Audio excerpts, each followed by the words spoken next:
Hai, Assalamualaikum. Selamat datang di channel ini.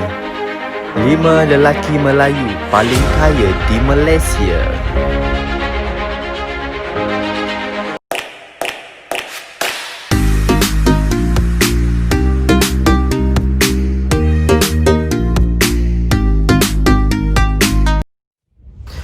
Yang pertama, Tan Sri Said Mohtar Al-Bukhari, berumur 68 tahun, status berkahwin, anak 5 orang, pendidikan sekolah menengah. Tan Sri Said Mohtar Al-Bukhari merupakan seorang Melayu paling kaya di Malaysia pada tahun 2020 dengan nilai kekayaan sebanyak 1.4 bilion, menyusup berbanding tahun 2018 1.9 bilion. Beliau memulakan karier perniagaannya sebagai pedagang beras dan tidak mempunyai belakang pendidikan tinggi. Bagaimanapun usaha beliau sepanjang bergelar seorang ahli perniagaan, kini beliau menjalankan pelbagai perniagaan terutamanya menerusi syarikat tersenarai di Bursa Malaysia iaitu MMC Corp dan DRB Highcom.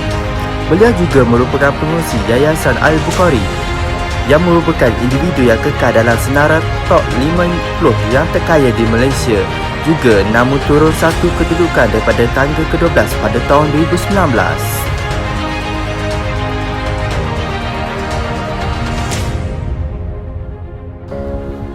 Yang kedua, Tan Sri Said Azman Said Ibrahim, berumur 59 tahun, status berkahwin, anak 6 orang. Individu Melayu kedua terkaya di Malaysia adalah Tan Sri Said Azman Said Ibrahim.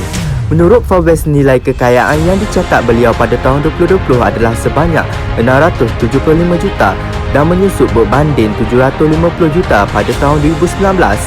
Tan Sri Said Azman Said Ibrahim merupakan pemilik syarikat perkhidmatan helikopter Westa Aviation yang memberi tumpuan kepada sektor oil and gas. Antara syarikat-syarikat yang menggunakan perkhidmatannya ialah Petronas Cahaya Gali, Shell dan Tullow Oil selain mengimport mengedar kenderaan perdagangan dan kereta mewah. Berikutan nilai kekayaan beliau meningkat dalam senarai 50 individu terkaya di Malaysia pada tahun 2020. Kedudukan beliau kekal di tangga ke-25 seperti tahun 2019.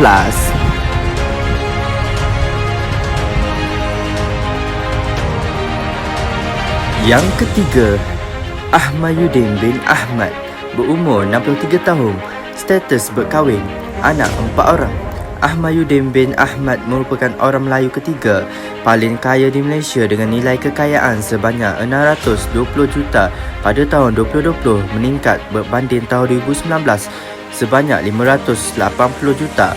Beliau merupakan salah seorang daripada pengasas syarikat pelabuhan di Pelabuhan Kelang, Westport Holdings.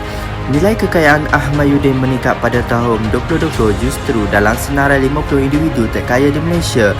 2020, Forbes meletakkan beliau di kedudukan ke-27 berbanding ke-31 2019. Yang keempat, Tan Sri Azman Hashim, berumur 80 tahun, status berkahwin, anak 5 orang, pendidikan perakaunan di Australia.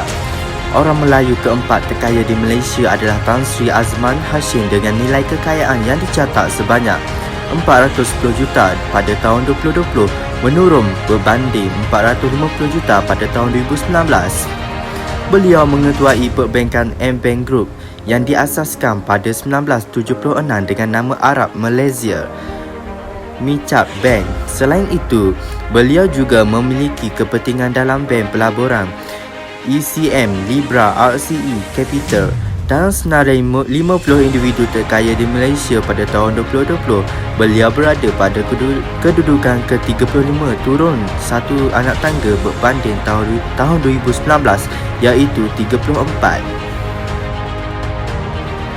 Yang kelima, Datuk Muhammad Abdul Karim Abdullah, berumur 54 tahun, status berkahwin, pendidikan Bachelor of Art, Science University of Technology Malaysia.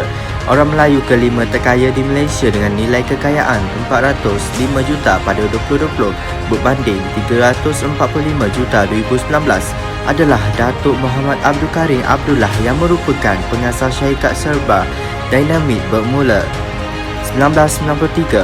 Beliau memulakan kerjaya sebagai jurutera penyelenggaraan dan kurang gembira dengan kerja beliau pada ketika itu kerana perlu menghadiri mesyuarat. Oleh kerana minat terhadap praktikal atau hands-on dalam bidang kejuruteraan, beliau telah membuka serba dinamik yang menawarkan perkhidmatan servis dan penyelenggaraan logik gas dan minyak. Beliau telah mendaki 4 anak tangga daripada kedudukan 40 pada tahun 2019 kepada 36 tahun ini dalam senarai 50 orang terkaya di Malaysia. Jika anda suka dengan video ini, sila like dan subscribe my channel. Sekian, terima kasih.